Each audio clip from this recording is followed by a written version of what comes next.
កប់ពី3ជាន់មនុស្សនឹងរស់នៅពី3ជាន់ទៅក្រោមផ្លូវអតេះភ្លើងឯពី3ជាន់ទៅក្រោមវាអត់មានដីនៅប៉ុន្តែបើធួននិយាយអំពីខ្មៅហ្នឹងមកពីចិត្តខ្មៅពីព្រោះញាតិញោមអ្វីដែលបង្កើតរូបរាងកាយមិនមែនរូបទេគឺចិត្តអ្វីក៏សម្រេចលើចិត្តដែរណារូបសល្អល្អរាងគួរស្រឡាញ់មិនក៏ដោយក៏ប៉ុន្តែបើណាចិត្តខ្មៅហើយដូចជានាងបញ្ចបាបាអីចឹងមើលនិយាយពីរូបសម្បុរមនុស្សកាលណាមានការខឹងក្រោធច្រើនរួចពីប្រែតនរកមកកើតជាមនុស្សនឹងខ្មៅហើយនេះគេសួរមកចុះអញ្ចឹងអាព្រិចនេះសើមិនទៅសរខ្មៅគ្រប់តែគ្នាអញ្ចឹងណានោះវាបែងទៅមកដុំគ្នាវាអញ្ចឹងទៅណាហើយនាងបញ្ចបាបាព្រះបច្ចេកពុទ្ធលោកទៅបិណ្ឌបាតដីឥដ្ឋដីស្អិតដើម្បីបោកជាជាងដែលវាប្រេះវាបែកអញ្ចឹងទៅធុញកើតការធុញក៏សម្លក់មុខលោកលំថ្មែតសម្លក់ហ្នឹងសម្លក់ខឹងហើយសម្លក់ស្រឡាញ់ខឹងអញ្ចឹងចិត្តហ្នឹងក្តៅវិទ្យាអាភ្លើងក្នុងនេះទេដែលធ្វើឲ្យខ្មៅរកភ្លើងខាងក្រៅអត់ទេអត់មានអំណាចអីទេពីព្រោះរូបកាយជាអព្យាកតាធម្មារូបកាយរូបទាំង28ហ្នឹងមហាពុទ្ធរូប4ឧបាទេយរូប24ហ្នឹងគឺថាគ្រប់រូបទាំងអស់ជាអព្យាកតាធម្មាអញ្ចឹងអព្យាកតាធម្មាចាត់នៅក្នុងតិកៈមួយទៀតហៅថានេវវិបាកណវិបាកធម្មធម្មាមួយទៀតមានន័យថាធម៌ហ្នឹងមិនមែនជាវិបាកហើយមិនអាចញ៉ាំងវិបាកឲ្យកើតឡើងទេវាមិនមែនជាវិបាកទេវិបាកពួកនិមធម៌ហើយក៏អត់មានឥទ្ធិពលអីដើម្បីបង្កើតផលតទៅទៀតដែរហ្នឹងអត់មានអីទេវាគ្រាន់តែជាទីអាស្រ័យប៉ុណ្ណោះអត់មានធម៌ពលអីទេរូបហ្នឹងដូចជាសបកមញេដូចជាអូបឡមេក្រូអីចឹងវាមិនមែនជាធម៌ពលសម្រាប់លឺទេវាគ្រាន់សបកសម្រាប់ប្រើទេណានៅអស់ពេលអស់ចរន្តភ្លើងហើយវាអត់មានលឺកងេតកងត់អីទេក៏វាអត់លឺដែរណារូបកាយវាដូចជាសម្បកអញ្ចឹងអ្វីដែលផលិតបុណ្យផលិតបាបគឺផ្លូវចិត្តណាផ្លូវចិត្តដូចនាងបញ្ញបាបាដល់តែខឹងលោកអញ្ចឹងទៅឲ្យទៀនប៉ុន្តែឲ្យតែខឹងកើតមកវិញឲ្យខ្មៅកញ្ញេះញេះសក់កញ្ញាញ់ញ៉ាញ់ភ្នែកក្រហមតែតអាក្រក់ដៃជើងដុកខុសកន្លែងទាំងអស់អាក្រក់មែនទែនអាក្រក់5យ៉ាងណាហើយចង់បានសគឺសំដៅដល់ចិត្តល្អញញឹមទៅជួបគ្នាញញឹមទៅកាត់ចិត្តណាសល្អហើយណាញាតិញោមចង់បានល្អទេល្អធ្វើម៉េចល្អញញឹមមើលញញឹមមកបំល្អហ្នឹងហើយមនុស្សយើងកាលណាប្រើទឹកមុខញញឹមអ្នកដទៃចូលចិត្តទេចូលទៅធ្វើមុខយ៉ាងហំហ្មងគេនៅចិត្តទេអត់ទេមិនបាច់ដល់ផ្លាស់ជាតិទេហ្នឹងហើយអញ្ចឹងចូលអំពីជំនឿធម្មតាយើងសិក្សាទៅដល់គោលធម៌ព្រះអង្គបន្តិចទៅឲ្យឃើញពាក្យថាកម្មផលហ្នឹងរបៀបម៉េចស្អីសម្រាប់ផលិតផលណាដូចយើងសិក្សាពីផ្លែស្វាយអញ្ចឹងស្វាយទុំអ្វីដែលសម្រាប់ដុកពូជតទៅទៀតមិនមែនសបកខាងក្រៅទេឃើញទេមិនមែនសបកខាងក្រៅទេគឺក្របនៅខាងក្នុងអាហ្នឹងក៏ធម្មជាតិហ្នឹងក៏យើងអាចសិក្សាបានដែរមិនមែនសបកខាងក្រៅទេគឺក្របនៅខាងក្នុងប៉ុន្តែនៅពេលដែលក្របហ្នឹងវាអត់តន់ទុំក៏មិនអាចចោលសាច់និងសបកខាងក្រៅបានដែរមែនឬមែនដូចយើងគិតថារូបកាយវាមិនមែនបង្កើតកម្មមែនប៉ុន្តែចិត្តអត់មានរូបកាយក៏ធ្វើឲ្យអត់កើតដូចក្របស្វាយនឹងចឹងបើអត់មានសាច់អត់មានសបកខាងក្រៅទលាទៅទេដោះមកមិនកើតអត់កើតទេដូចគ្នាអញ្ចឹងវាអាស្រ័យជាទីអាស្រ័យនៅពេលដែលវាពេញទឹកល្អហើយដាក់រលាល្អហើយសាច់អីរលួយណាទៅណាទៅប៉ុន្តែពូជនៅក្នុងនឹងអត់ទៅណាទេឲ្យទៅដល់ដីបង្ងានឹងដុកតទៅទៀតអញ្ចឹងមិនប្រកាន់ថាតើសម្បកនឹងពោអីសម្បកពោអីទេអាស្រ័យទៅលើសាច់ខាងក្នុងសាច់ក្របខាងក្នុងប៉ុន្តែនេះគ្រាន់តែជាការឧបមាហើយយើងឧបមាត្រឹមផ្លែស្វាយវានៅរាងក្រូតក្រៀតពីព្រោះអាក្របខាងក្នុងនិងស្បែកខាងក្រៅវាជាប្រភេទរូបដូចគ្នា ប៉ុន្តែបើក្នុងមនុស្សអ្វីដែលបង្កើតផលតទៅទៀតគឺនាមធម៌ដែលយើងមិនអាចមើលឃើញប៉ុន្តែមានធម្មពលណែមានធម្មពលណែមានចរន្តមានធម្មពលខ្លាំងអញ្ចឹងព្រះសម្មាសម្ពុទ្ធព្រះអង្គទ្រង់ត្រាស់ដឹងអំពីការវិវត្តទៅរបស់សត្វលោកយ៉ាងណាព្រះអង្គទ្រង់ត្រាស់សម្ដែងរួចហើយនៅឡើយតែយើងសិក្សាបន្ថែមទៅទៀតអញ្ចឹងសរុបកុំឲ្យមានម៉ងច្រើនពេកកលែងច្រើនពេកគឺគួរតែមានចិត្តអីធំសម្រាប់ដាក់អញ្ចឹងទៅល្អសម្រាប់វត្តមួយហើយអ្វីដែលយើងគួរបង្កើតឲ្យច្រើនដូចជាកន្លែងគោរពបូជាដូចជាពោធិព្រឹកឬថាមានបច្ច័យដីតម្កល់ព្រះសិរីរិកធាតុប្រយោជន៍ដើម្បីអីប្រយោជន៍ដើម្បីការគោរពជាពិសេសបុណ្យវិសាខបូជាហ្នឹងកាលណាយើងមានព្រះបរមពោធិព្រឹកយើងខែបតិសិនអញ្ចឹងទៅល្អមែនទេចឹងមិនក៏អត់ឆ្លើយសោះអញ្ចឹងហ្នឹងហើយបើទៅយើងមានតែចិត្តដីខ្មោចទៅទេអត់មានព្រះបរមពោធិព្រឹកសម្រាប់ឧទ្ទិសព្រះអង្គទេទៅហែជាមួយចិត្តដីខ្មោចក៏អត់កើតវិសាខបូជាទៅហែជាមួយចិត្តដីខ្មោចធម្មតាអត់បានទេវាអត់ត្រូវរឿងណាតែមានព្រះបរមពោធិព្រឹកចឹងទៅល្អហ្នឹងគឺជាគំនិតល្អណាគំនិតល្អត្រង់ថាយើងពីព្រោះអីញាតិញោម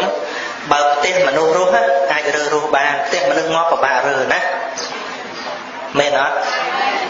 មែនអត់ញាតិញោមដឹងថាកន្លែងណាដែលយើងដេកបានយូរជាងគេទេហ៎ហ្នឹងហើយតាមពិតណាម្នាក់ខំរស់ស៊ីអ្នកខ្លះវិឡា2 3តែអាត្មាស្គាល់ណាប៉ុន្តែអ្នកខ្លះមានវិឡាប៉ុន្តែកណ្ដីទេជាពិសេសអ្នកកំពុងចាមហ្នឹងដេកទៅចកាកស៊ូទេហើយផ្ទះថ្មផាត់ជួលឲ្យអ្នកផ្សេងដេកអ្នកក្រដេកឡៅអ្នកមានដេកដីហ្នឹងក៏វាមិនអីដែរព្រោះការងារវាត្រូវតែអញ្ចឹងហើយប៉ុន្តែគ្រាន់ថាកន្លែងដេកពិតប្រកបដេកបានយូរពិតប្រកបមិនផ្ទះមិនវិឡាទេគឺទឹកតឹងមកហាត់បដោយមកព្យាមរើខ្លួនរួចហ្នឹងហើយអាហ្នឹងដេកទៅដេកលេងងើបប៉ុន្តែមិនដេកស្រួលទេណាស្រួលក៏យើងមិនដឹងមិនស្រួលក៏មិនដឹងដែរពីព្រោះអត់មានចិត្តវិញ្ញាណអីសម្រាប់ដឹងថាអូពិបាកណាស់ថប់ណាស់ទៀតទេ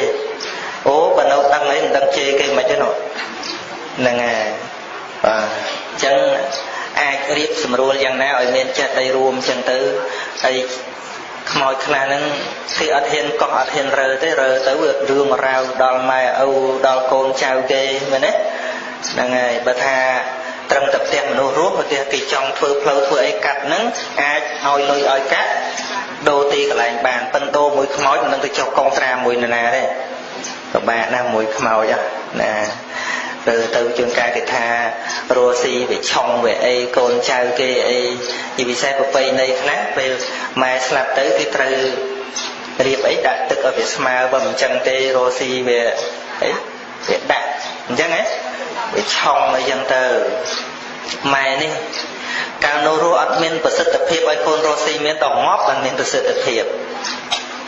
មែនទេប្រហែលជាអ្នកខ្លះបន់ឲ្យម៉ែងាប់ហើយយ៉ាងព្រោះម៉ែនៅរស់អត់មានឲ្យពូឲ្យកូនរស់ស៊ីមានបើម៉ែងាប់ទៅដាក់ទឹកឲ្យតែស្មើកូនរស់ស៊ីមានគិតបន្តិចមើលណោះដាក់គិតទេអត់ទេណាហើយអ្នកខ្លះទៀតដាក់កាក់ហ្នឹងពេលដែលដុតបើដុតវិញនិយាយពីដុតវិញក៏ណាស់ដែរវាមិនមែនពីការយល់ទេដុតហ្នឹងទៅរាវរកកាក់បើណាបានកាក់ហ្នឹងមានន័យថាមានសំណាងណាម៉ែទុកកាក់ឲ្យទុកទ្របចុងក្រោយឲ្យដល់រាវទៅវាទៅប៉ះហ្នឹងកាក់ហ្នឹងកូនធ្លាប់ថែធ្លាប់អីមិនបានទៅបានកូនអត់ថែកូនអត់ថែបានទៅកូនធ្លាប់ថែជេរម៉ែនឹងបដ ாய் ម៉ែនឹងចិត្តលំអៀងណាហ្នឹងកាលនៅរស់ស្ដីតែអញឥឡូវងាប់ឯងលំអៀងទៀតហ្នឹងថែចំងប់អត់ឲ្យកាក់អញសោះហើយខ្មោចម៉ែអាណិតតែដឹងមែនទេដឹងទេចុះមិនក៏អត់ឆ្លើយចឹងណាចឹងបានតាមួយគាត់ផ្ដាំកូនគាត់ថាណែពេលដែលពុកងាប់ទៅធ្វើមកឈូកកុំឲ្យចិត្តបិទ ក្រោមបិទលើប៉ុន្តែកណ្ដាលហ្នឹងទុកឲ្យអញយកដៃចេញទៅក្រៅចេះគាត់ថាកុំឲ្យដាក់ដៃគាត់លើទ្រូងឲ្យដាក់ដៃហ្នឹងទៅខាងផ្សែងទៅចងាងអញ្ចឹងទៅហ្នឹងហើយកុំយកដៃគាត់មកកាច់ឲ្យសាពះអញនាំទៅឈឺដៃឯងព្រោះដៃមនុស្សងាប់ទៅរឹងកាច់ទៅឈឺគាត់ថាអញ្ចឹងគាត់ថាខ្លាចឈឺហ្នឹងហើយប៉ុន្តែគាត់មានឧទាហរណ៍ប្រាប់កូនគាត់ល្អមិនជាការយល់ខុសទេណាគាត់ចង់ប្រាប់អញ្ចឹងគាត់ប្រាប់ថាដែលឲ្យដៃដាក់មកក្រៅហ្នឹងដៃវាលាចេះប្រាប់គេថាខ្ញុំទៅដៃទៅទេអត់មានយកអីទៅទេនឹងមួយហើយប្រាប់ថាកាច់ដៃសាពះហ្នឹងកូនឯងត្រូវដឹងគេកាច់ឲ្យសាពះហ្នឹងពីព្រោះមនុស្សខ្លះនៅរស់វាមិនចេះសាពះលោកទេហ្នឹងវាមិនចេះថ្វាយគុំព្រះទេឪថ្វាយគុំរាល់ថ្ងៃឯងមិនបាច់កាច់ដៃឪទៀតទេយល់ទេហ្នឹងហើយ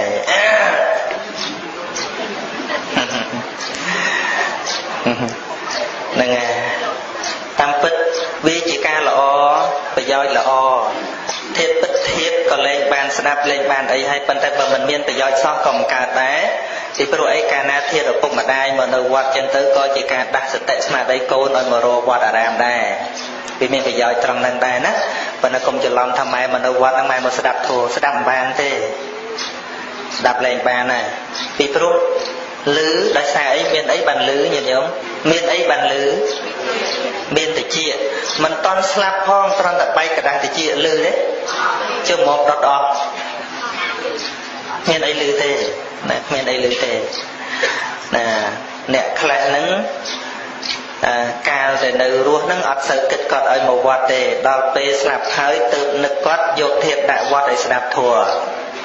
ម៉ែអើយទៅវត្តទៅណាម៉ែកុំមកលេងមួយចៅទៀតផ្លេចចៅក្តៅខ្លួនកាលគាត់នៅរស់ម៉ែនៅមើលកូនបន្តិចខ្ញុំរវល់បន្តិចតែពេលងាប់ពឹបគេយកអាចារ្យណាទៅបកែបន្តិចអាចារ្យបកែមិនបកែត្រង់ថាធ្វើម៉េចកុំឲ្យម៉ែមកលេងចៅណាហើយឯងអើយខំនឹកចៅយកងាប់ដល់ងាប់ហើយគេលេងឲ្យទៅចឹងដឹងខ្លួនទៅណាញាតិញោមចាស់ដឹងឯងដែលថាត្រូវការយើងនឹងដឹងនៅពេលណានៅពេលដែលយើងនៅរស់ទេណាហើយអារស់នឹងចាំតែមើលចៅបលែងកើតហ្នឹងគឺគេកមៅដាក់ដែរយល់អត់ហ្នឹងហ្នឹងបរឿងគិតថាជាអំពើមានប្រយោជន៍ដើម្បីដាស់តឿនស្មារតីកូនចៅនឹងខែមន់សនរដូវចូលឆ្នាំជុំបិណ្ឌនេះមកបាំងស្គូលទៅទិសកុសលជូនគាត់ចឹងទៅប៉ុន្តែគ្រាន់ថាអ្នកស្លាប់នោះមិនមាននៅជាមួយធាតុមិនមាននៅជាមួយភ្នោនឹងទៀតទេណាហើយអ្នកខ្លះនឹងប្រកាន់អូយប្រកាន់ណាមុនងាប់នឹងត្រូវអីគេមើលអ្នកត្រូវដាក់អញចេះត្រូវដាក់អញចោះហើយគាត់គិតថាគាត់ទៅនៅហ្នឹងហ៎ម៉េចធ្វើបន់មកសន្ធឹកអត់ទៅឋានសួគ៌ឋានប្រអិនអីទេហ្នឹងហើយលើកមកសួរអញ្ចេះញាតិញោម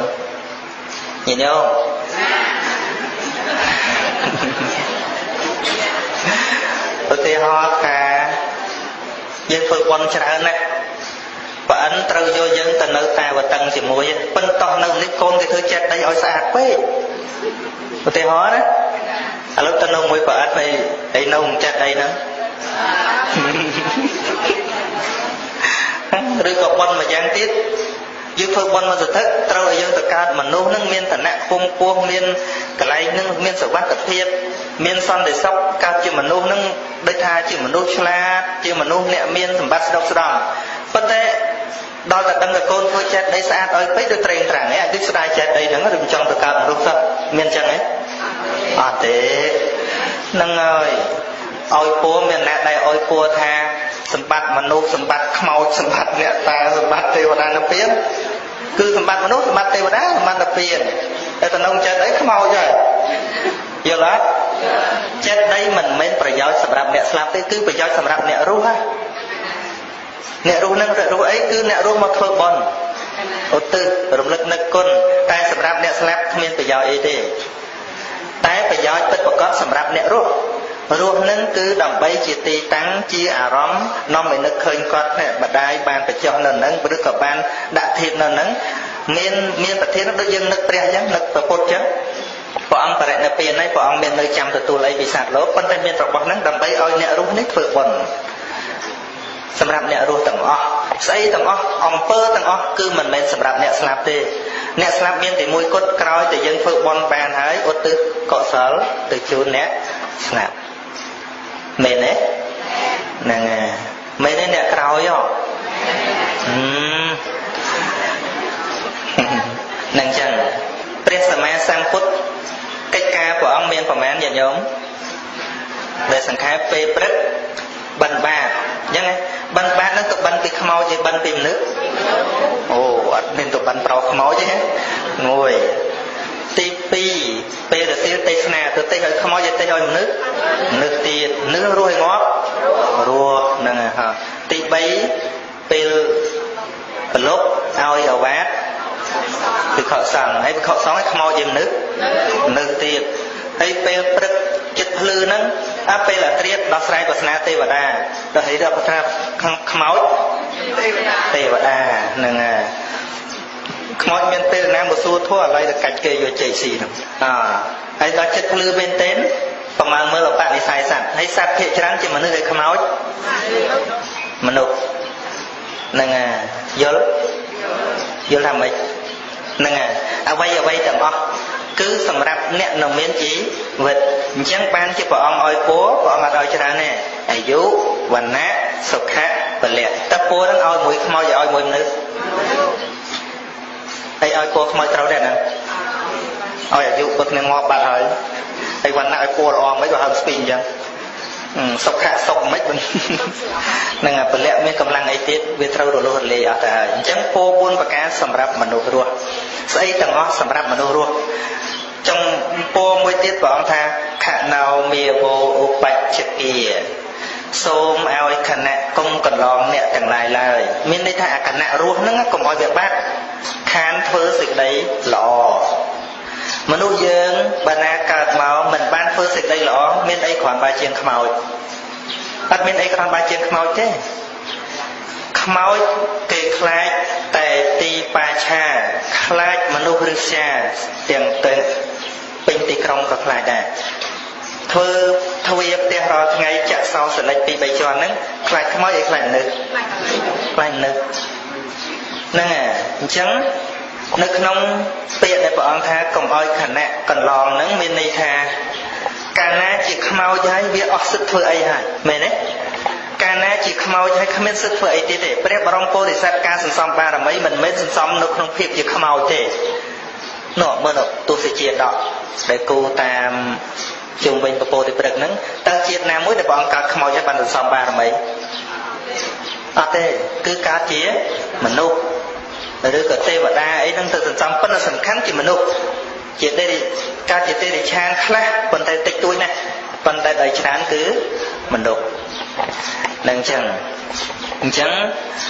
គ្រាន់តែយើងគិតថាចាំបន្តិចទៀតចាំខ្ញុំធ្វើសេចក្តីល្អព្រះអង្គថាគឺជាការប្រមាទទុកថាខ្លួនឯងងាប់បាត់ថ្ងៃហ្នឹងថ្ងៃណាដែលយើងប្រមាទចំពោះសេចក្តីល្អថ្ងៃនោះឈ្មោះថាថ្ងៃយើងស្លាប់ណាញាតិញោមមនុស្សកើតនៅក្នុងពិភពលោកនេះច្រើនណាស់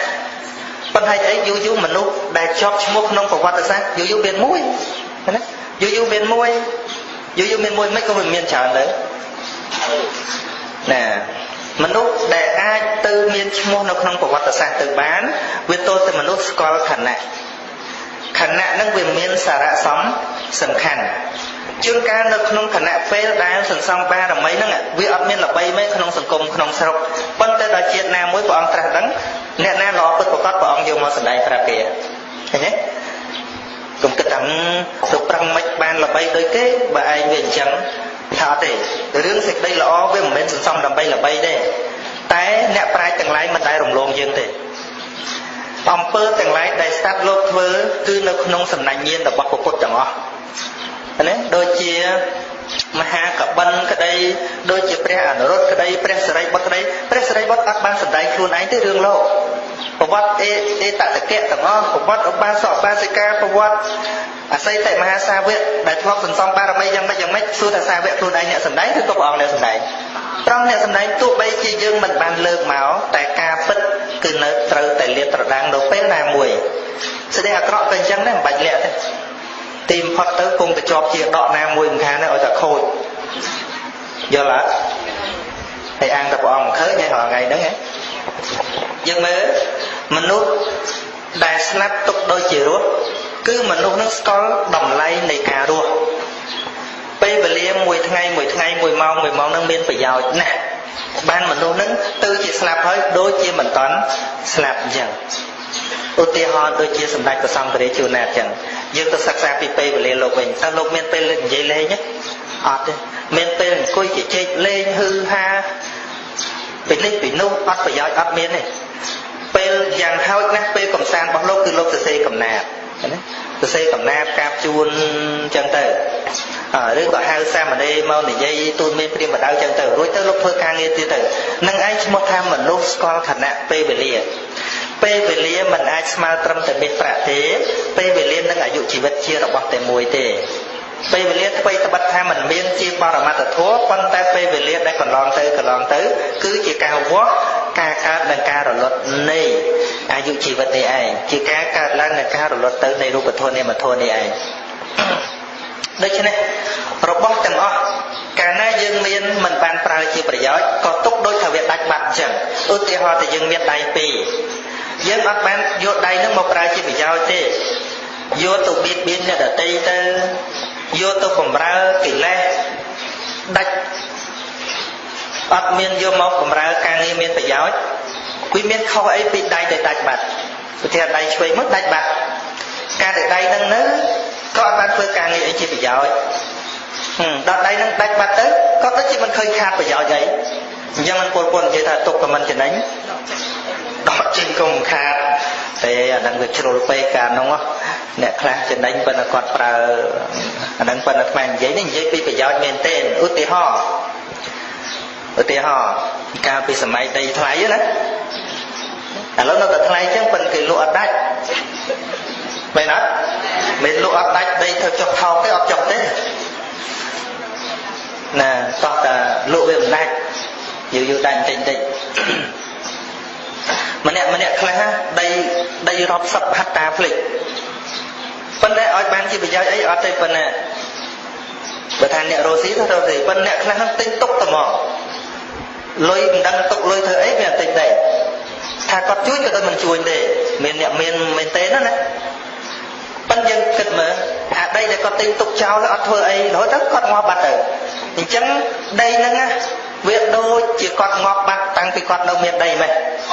thì pro miền đấy có ăn đây vào đó có kho bạc cát kho ấy không năng có năng ở miền ban phải giàu ấy bị đây năng có năng tình tục trao lên đây ở ban pra chia đó phải giàu năng để thay không lược đứng si xịt đây tôi能thua bằng sự này thà bộc culប្រមាទទុកដូចជាស្លាប់តែបុគ្គលមិនប្រមាទទោះណាជាស្លាប់ក៏ដូចជារស់នៅរស់នឹងរស់ឧត្តមកតេឧទាហរណ៍តែមានកំណត់ល្អអីមួយបានផ្ដែផ្ដាំដល់អ្នកដទៃបានបង្រៀនដល់អ្នកដទៃឲ្យគេយកអំពើនឹងយកទៅធ្វើទៅកើតប្រយោជន៍អញ្ចឹងមនុស្សនឹងស្លាប់មែនប៉ុន្តែដូចជា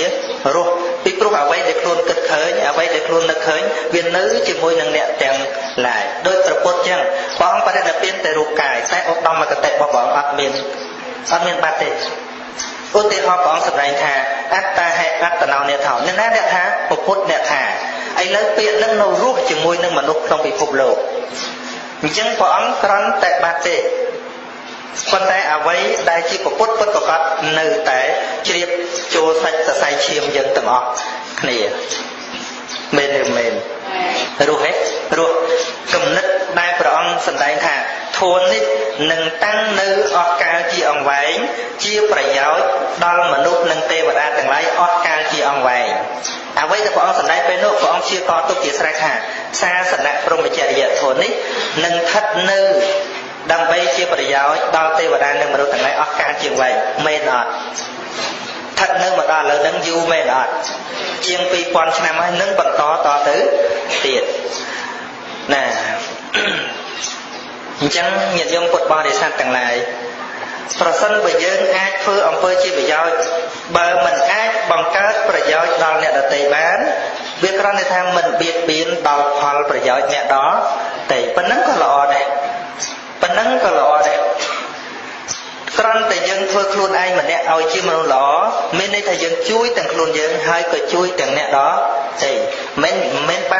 អ្នកដទៃដល់យកលុយទៅចែកគ្រប់គ្នាមិនមែនទេគ្រាន់តែទុកខ្លួនយើងមិនឲ្យធ្លាក់ចុះក្នុងអំពើអាក្រក់មួយអញ្ចឹងអ្នកដទៃក៏បានសេចក្តីសុខដោយសារយើងដែរណាដូចពេលចូលឆ្នាំសប្បាយទេក្មេងៗណាថ្មមើលតាមផ្លូវកុំតែជិះក្នុងឡានកុំអីត្រូវក្បាលនឹងទឹកហ្នឹងវាគប់ពេញដល់ផ្លូវហើយគ្រោះថ្នាក់ចរាចរណ៍ដោយសារអញ្ចឹងឃើញទេគប់មានទេពងចាំមានគប់ទឹកទេអត់មានទេតាមផ្លូវជាតិផ្លូវអីមានគប់ទឹកទេអូក្រាន់បើនៅពោធិ៍សាត់នៅទៅបាត់ដបងទៅអីអញ្ចឹងអត្រាគ្រោះថ្នាក់វាច្រើនអ្នកជិះម៉ូតូវាតិចតែទឹកហ្នឹងមួយឆ្នាំណានោះប្រពន្ធលោកអាចារ្យមួយនៅពោធិ៍សាត់ហ្នឹងវាគប់ទឹកមកបែកភ្នែកខ្វាក់ដល់ហ្នឹងហើយយើងសប្បាយខុសរឿងហើយម៉ែឪហ្នឹងក៏មិនចេះខត់កូនដែរឃើញកូនយកថង់ទឹកយកទៅគប់គេអង្គុយសើចជាមួយកូនអញ្ចឹងយើងបណ្ឌិតមើលជាអំពើសិលធម៌ឬក៏អសិលធម៌នាំសេចក្តីសុខដល់សង្គមឬក៏នាំសេចក្តីទុក្ខនាំសេចក្តីទុក្ខអាហ្នឹងនឹកចំណាយប្រើដៃប្រើជើងដែរពេលហ្នឹងអំពើពេលនេះណាចាញ់មនុស្សអ្នកស្លាប់ទេព្រោះមនុស្សអ្នកស្លាប់អត់បានមករំខានអ្នកធ្វើដំណើរទេមែនទេអត់មានមករំខានអ្នកធ្វើដំណើរទេចូលឆ្នាំសប្បាយអាត្មាកោតទេវតាឆ្នាំថ្មីចុះមកអត់ចេះមើលតំណែងសោះអត់ត្រួតពិនិត្យមើលតំណែងទៅវាថោកវាថ្លៃអីអត់ហើយឲ្យតែទេវតាឆ្នាំថ្មីមកដឹងតែរឹតតម្លៃតែមកទេវតាnóធ្វើអីទៅច្បាស់ហើយខាញញាតិញោមដឹងថាទេវតាឆ្នាំថ្មីមកគេមករសាមនុស្សហ៎នាំសេចក្តីសុខឲ្យមនុស្សហ៎ហើយមកមិនក៏ឡើងថ្លៃឡានហ្នឹងវាសំតែទេវតាឆ្នាំថ្មីមកនាំគួរឆ្នាំថ្មីបញ្ចុះតម្លៃតំណែងហ្នឹងធ្វើម៉េចឲ្យកម្មកររោងចក្រអីគ្នាមានសហយជីទៅផ្ទះមែនទេអត់អាត្មានិយាយលេងទេប៉ុន្តែគិតបន្តិចមើលតាមពិតគ្មានទៅត្រូវឲ្យទោសទេវតាទេគឺកិលេសក្នុងចិត្តមនុស្សណាមនុស្សទេកុំទៅបន្ទោសទេវតាទេវតាជាឈ្មោះគ្មានដឹងស្អីទេណោះហ្នឹងយើងគិតមើលប៉ុន្តែញាតិញោមនៅស្រុកគេចូលឆ្នាំគឺគេត្រូវ discount គេត្រូវបញ្ចុះតម្លៃពេលដែលសប្បាយណាគេដើម្បីអបអរសាទរក្នុងបុណ្យនេះគេត្រូវបញ្ចុះតម្លៃគឺគេធ្វើអញ្ចឹងហើយខ្មែរយើងឲ្យតែចិត្តដល់ឡើងថ្លៃហើយចូលឆ្នាំហ្នឹងវានាំសេចក្តីសុខរបៀបម៉េចញាតិញោមអញ្ចឹងបានគេប្រើពាក្យថាមនុស្សវាច្រើនតែឆ្លៀតឱកាសជន់កដកស្លាប់យើងគិតមើលណាប៉ុន្តែគ្រាន់ថាសរុបមកធ្វើស្រុកឲ្យចលាចលមិនមែនទេវតាឆ្នាំថ្មីទេគឺកិលេសនៅក្នុងចិត្តមនុស្សកាលណាមនុស្សដោះស្រាយកិលេសនៅក្នុងចិត្តបានហើយអ្វីទាំងអស់នឹងសុខសន្តិភាពឥឡូវនៅមួយទៀតនៅពោតែពីពោមួយទៀតពោទីព្រឹកនៅក្នុងស្រុកខ្មែរយើងអាត្មាគិតថានៅមានកម្រិតនៅឡើយពីការយល់តម្លៃពោទីព្រឹកដោយសារអីដោយសារឲ្យតែចំណាំមានពោគឺកន្លែងខ្មោចនៅកន្លែងព្រាយនៅតាមជនបទអីឲ្យតែទៅដើមពោសឹកច្រាវមនុស្សមិនសូវហ៊ានដើរទេមែនទេជុំឡើងមាត់ឡើងកអស់ចឹងហ្នឹងប៉ុន្តែពោទីព្រឹកពោធិព្រឹកហ្នឹងស្អីព្រឹកណាប្រឹក្សាមកនឹងពាក្យថារុក្ខៈបល័យថារុក្ខៈ